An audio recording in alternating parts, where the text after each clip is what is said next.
राम राम राम राम राम राम राम राम राम नारायण नारायण। संबंध। राग द्वेष के वश में न होकर क्या करना चाहिए और क्या नहीं करना चाहिए, इसका उत्तर भगवान आगे के 35वें श्लोक में देते हैं। श्रेयान् स्वधर्मो विगुण परधर्मात् स्वनुष्ठितात् स्वधर्मे निधनं श्रेयः परधर्मो भयावह। अच्छी तरह आचरण में लाए हुए दूसरे के धर्म से गुणों की कमी वाला अपना धर्म श्रेष्ठ है। अपने धर्म में तो मरना भी कल्याणकारक है और दूसरे का धर्म भय को देने वाला है। व्याख्या। श्रेयान् स्वधर्मो विगुणः परधर्मात् स्वनुष्ठितात्। इस पर टिप्पणी। अर्जुन के मूल प्रश्न में आया ज्यायसी और यहाँ आया श्रेयान, दोनों शब्द एक ही हैं। इससे मालूम होता है कि भगवान ने अर्जुन के प्रश्न का उत्तर मुख्य रूप से इसी श्लोक में दिया है। अन्य वर्ण आश्रम आदि का धर्म यानी कर्तव्य बाहर से देखने में गुण संपन्न हो, उसके पालन में भी सुगमता हो, पालन करने में मन भी लगता हो, धन वैभव सुख सुविधा मान बढ़ाई आदि भी मिलती हो और जीवन भर सुख आराम से भी रह सकते हो, तो भी उस पर धर्म का पालन अपने लिए विहित न होने से परिणाम में भय को देने वाला है, अर्थात दुख को देने वाला है। इसके विपरीत अपने वर्ण आश्रम आदि का धर्म बाहर से देखने में गुणों की कमी वाला हो, उसके पालन में भी कठिनाई हो, पालन करने में मन भी न लगता हो, धन वैभव सुख सुविधा मान बढ़ाई आदि भी न मिलती हो और उसका पालन करने में जीवन भर कष्ट भी सहना पड़ता हो, तो भी उस स्वधर्म का निष्काम भाव से पालन करना परिणाम में कल्याण करने वाला है।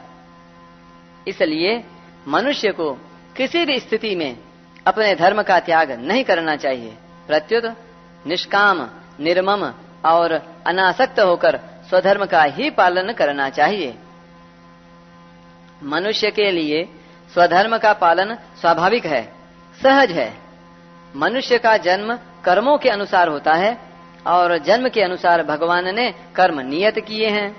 अतः अपने अपने नियत कर्मों का पालन करने से मनुष्य कर्म बंधन से मुक्त हो जाता है, अर्थात उसका कल्याण हो जाता है।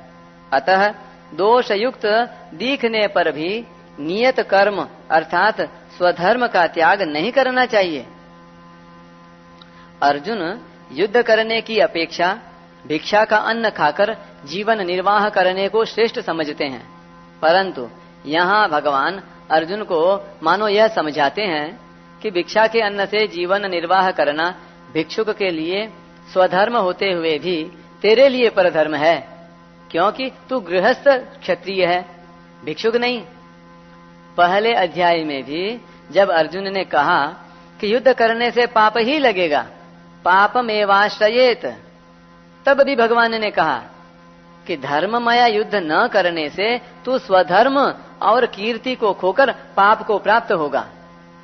फिर भगवान ने बताया कि जय पराजय लाभ हानि और सुख दुख को समान समझकर युद्ध करने से अर्थात राग द्वेष से रहित होकर अपने कर्तव्य का पालन करने से यानी अपने स्वधर्म का पालन करने से पाप नहीं लगता। आगे 18वें अध्याय में भी भगवान ने यही बात कही है कि स्वभाव नियत स्वधर्म रूप कर्तव्य को करता हुआ मनुष्य पाप को प्राप्त नहीं होता। तात्पर्य यह है कि स्वधर्म के पालन में राग द्वेष रहने से ही पाप लगता है, अन्यथा नहीं। राग द्वेष से रहित होकर स्वधर्म का भली भांति आचरण करने से समता का यानी योग का अनुभव होता है, और समता का अनुभव होने पर दुखों का नाश हो जाता है। इसलिए भगवान बार बार अर्जुन को राग द्वेष से रहित होकर युद्ध रूप स्वधर्म का पालन करने पर जोर देते हैं। भगवान अर्जुन को मानो यह समझाते हैं कि क्षत्रिय कुल में जन्म होने के कारण क्षात्र धर्म के नाते युद्ध करना तुम्हारा स्वधर्म है, ये तुम्हारा कर्तव्य है। अतः युद्ध में जय पराजय, लाभ हानि और सुख दुख को समान देखना है और युद्ध रूप क्रिया का संबंध अपने साथ नहीं है, ऐसा समझकर केवल कर्मों की आसक्ति मिटाने के लिए कर्म करना है। शरीर, इंद्रियां, मन, बुद्धि, पदार्थ आदि अपने कर्तव्य का पालन करने के लिए ही हैं। वर्ण, आश्रम आदि के अनुसार अपने अपने कर्तव्य का निस्वार्थ भाव से पालन करना ही स्वधर्म है। आस्तिक जन जिसे धर्म कहते हैं उसी का नाम कर्तव्य है। स्वधर्म का पालन करना अथवा अपने कर्तव्य का पालन करना एक ही बात है। कर्तव्य उसे कहते हैं जिसको सुगमता पूर्वक कर सकते हैं, जो अवश्य करने योग्य है और जिसको करने पर प्राप्तव्य की प्राप्ति अवश्य होती है। धर्म का पालन करना सुगम होता है क्योंकि वह कर्तव्य होता है। यह नियम है कि केवल अपने धर्म का ठीक ठीक पालन करने से मनुष्य को वैराग्य हो जाता है। धर्म ते विरति, केवल कर्तव्य मात्र समझकर धर्म का पालन करने से कर्मों का प्रवाह प्रकृति में चला जाता है और इस तरह अपने साथ कर्मों का संबंध नहीं रहता। वर्ण, आश्रम आदि के अनुसार सभी मनुष्यों का अपना अपना कर्तव्य यानी स्वधर्म कल्याणप्रद है, परंतु दूसरे वर्ण, आश्रम आदि का कर्तव्य देखने से अपना कर्तव्य अपेक्षाकृत कम गुणों वाला दिखता है। जैसे ब्राह्मण के कर्तव्य यानी शम, दम, तप, क्षमा आदि की अपेक्षा क्षत्रिय के कर्तव्य में यानी युद्ध करना आदि में अहिंसा आदि गुणों की कमी दिखती है। इसीलिए यहाँ विगुणः पद देने का भाव यह है कि दूसरों के कर्तव्य से अपने कर्तव्य में गुणों की कमी दिखने पर भी अपना कर्तव्य ही कल्याण करने वाला है। अतः किसी भी अवस्था में अपने कर्तव्य का त्याग नहीं करना चाहिए। वर्ण, आश्रम आदि के अनुसार बाहर से तो कर्म अलग अलग यानी घोर या सौम्य प्रतीत होते हैं, पर परमात्मा प्राप्ति रूप उद्देश्य एक ही होता है। परमात्मा प्राप्ति का उद्देश्य न रहने से तथा अंतःकरण में प्राकृत पदार्थों का महत्व रहने से ही कर्म घोर या सौम्य प्रतीत होते हैं। स्वधर्मे निधनम श्रेयः, स्वधर्म पालन में यदि सदा सुख आराम, धन संपत्ति, मान बढ़ाई, आदर सत्कार आदि ही मिलते तो वर्तमान में धर्मात्माओं की टोलियां देखने में आती, परंतु स्वधर्म का पालन सुख अथवा दुख को देखकर नहीं किया जाता, प्रत्युत भगवान अथवा शास्त्र की आज्ञा को देखकर निष्काम भाव से किया जाता है। इसलिए स्वधर्म अर्थात अपने कर्तव्य का पालन करते हुए यदि कोई कष्ट आ जाए तो वह कष्ट भी उन्नति करने वाला होता है। वास्तव में वह कष्ट नहीं अपितु तप होता है।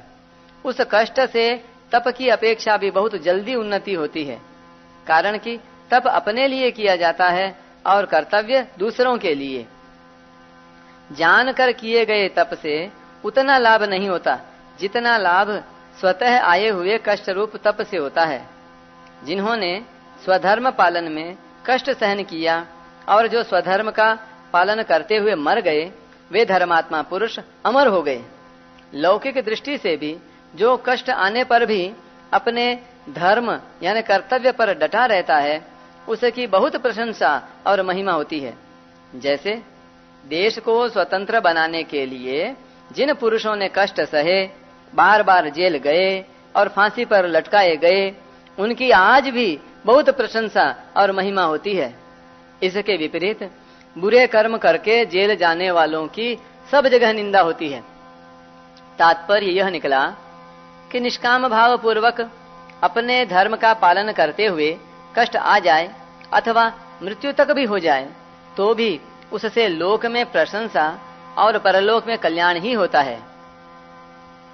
स्वधर्म का पालन करने वाले मनुष्य की दृष्टि धर्म पर रहती है। धर्म पर दृष्टि रहने से उसका धर्म के साथ संबंध रहता है। अतः धर्म पालन करते हुए यदि मृत्यु भी हो जाए तो उसका उद्धार हो जाता है।